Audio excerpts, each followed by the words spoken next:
Proklamasi. Kami, bangsa Indonesia, dengan ini menyatakan kemerdekaan Indonesia.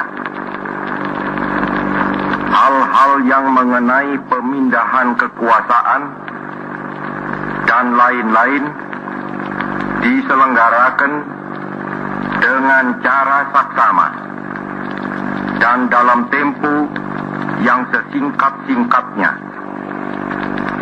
Jakarta, 17 Agustus 1945,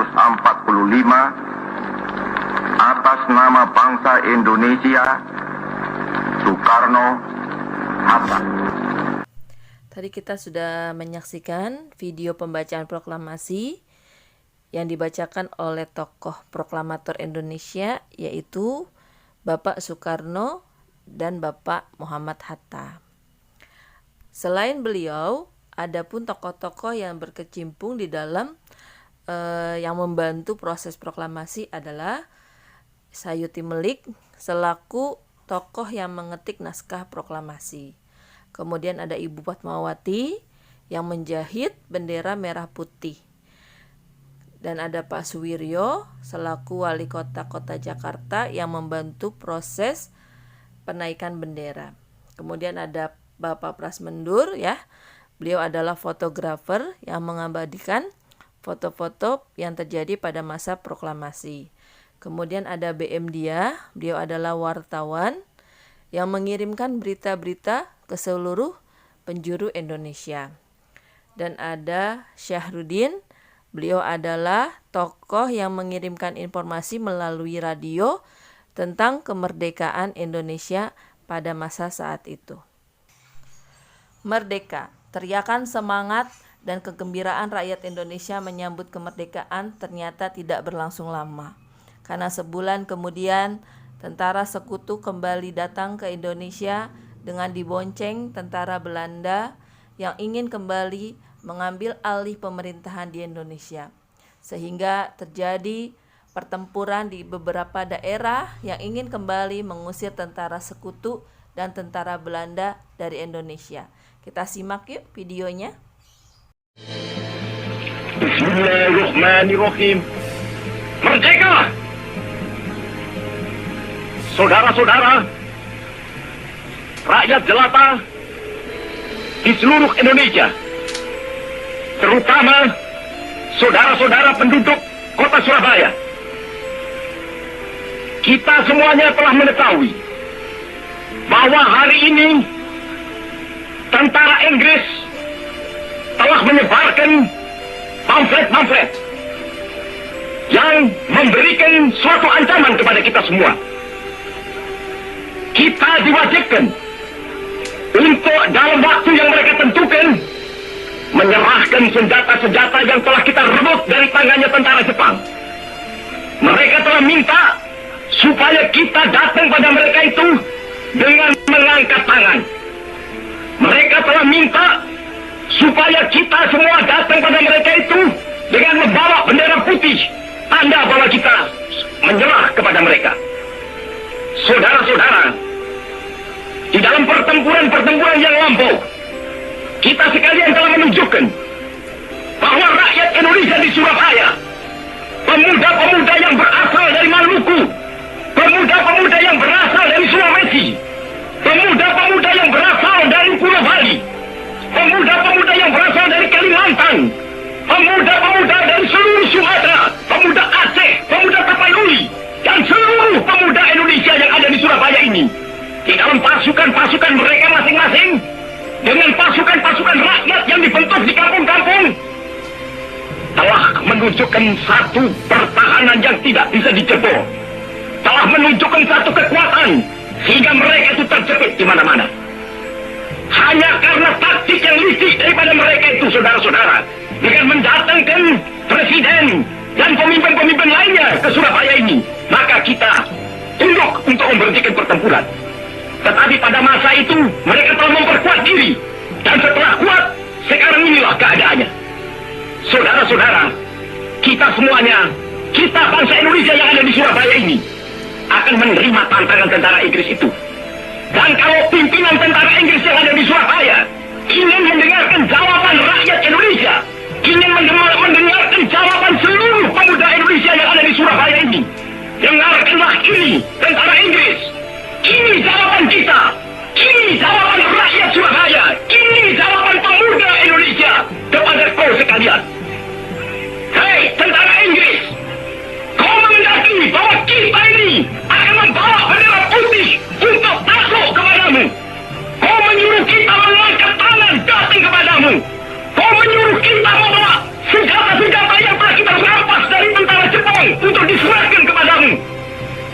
Tuntutan itu, walaupun kita tahu bahwa kau sekalian akan mengancam kita untuk menggempur kita dengan seluruh kekuatan yang ada, tetapi inilah jawaban kita. Selama banteng-banteng Indonesia masih mempunyai darah merah yang dapat membuat setarik kain putih, merah dan putih, maka selama itu tidak akan kita mau menyerah kepada siapapun juga. Saudara-saudara rakyat Surabaya, siaplah, keadaan genting. Tetapi saya peringatkan sekali lagi, jangan mulai menembak. Baru kalau kita ditembak, maka kita akan ganti menyerang mereka itu. Kita tunjukkan bahwa kita ini adalah benar-benar orang yang ingin merdeka. Dan untuk kita saudara-saudara, lebih baik kita hancur daripada tidak merdeka. Sebelum kita tetap merdeka atau mati. Dan kita yakin saudara-saudara, pada akhirnya pastilah kemenangan akan jatuh ke tangan kita. Sebab Allah selalu berada di pihak yang benar. Percayalah saudara-saudara, Tuhan akan melindungi kita sekalian. Allahu Akbar, Allahu Akbar, Allahu Akbar. Merdeka!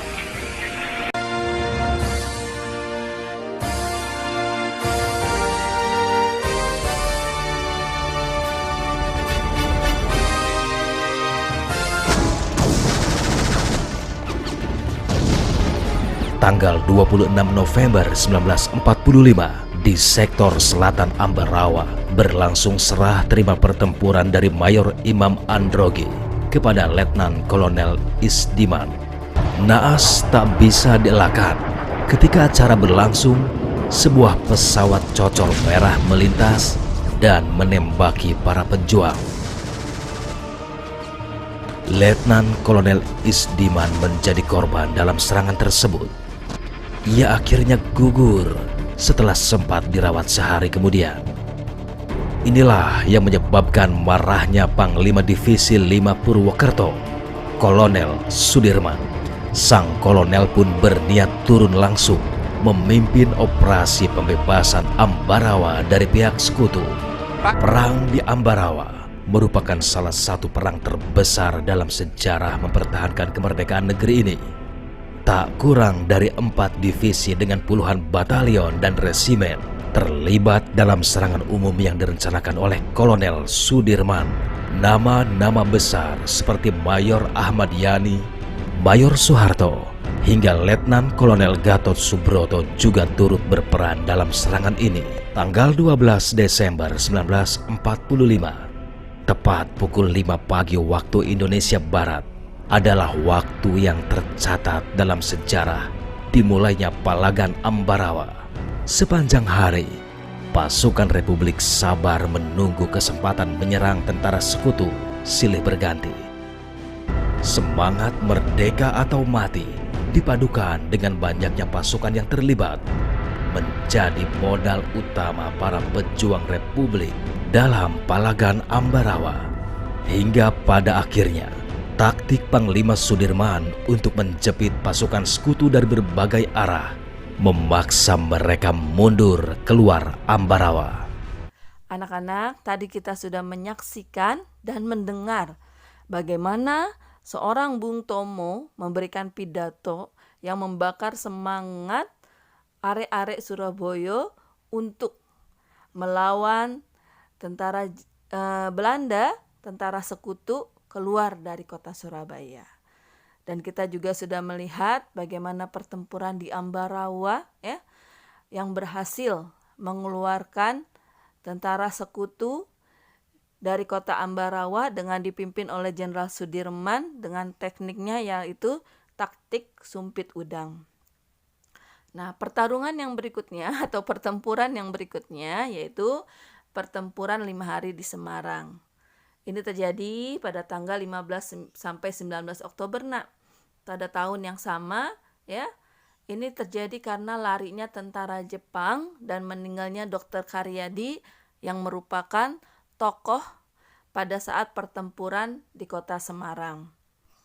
Pertempuran yang berikutnya adalah pertempuran Medan Area. Terjadi di kota Medan pada tanggal 9 Oktober tahun 1945 yang disebabkan pendaratan tentara sekutu atau Nica untuk mengambil alih pemerintahan. Ahmad Thohir dan para pemuda di sana tidak menyetujui bahwa kota Medan kembali dikuasai oleh tentara sekutu. Pertempuran berikutnya adalah Bandung Lautan Api. Setelah Belanda menguasai Bandung Utara dan mereka pun mengirim ultimatum yang kedua untuk para pemuda dan para masyarakat di Bandung Selatan bahwa mereka akan menguasai Bandung Selatan. Muhammad Toha dan para pemuda akhirnya membakar 200.000 rumah di Bandung Selatan dan kebakaran ini terjadi selama 7 jam. Karena mereka tidak ingin kota Bandung Selatan dijadikan markas oleh tentara sekutu. Pertempuran berikutnya yaitu pertempuran Margarana di Bali.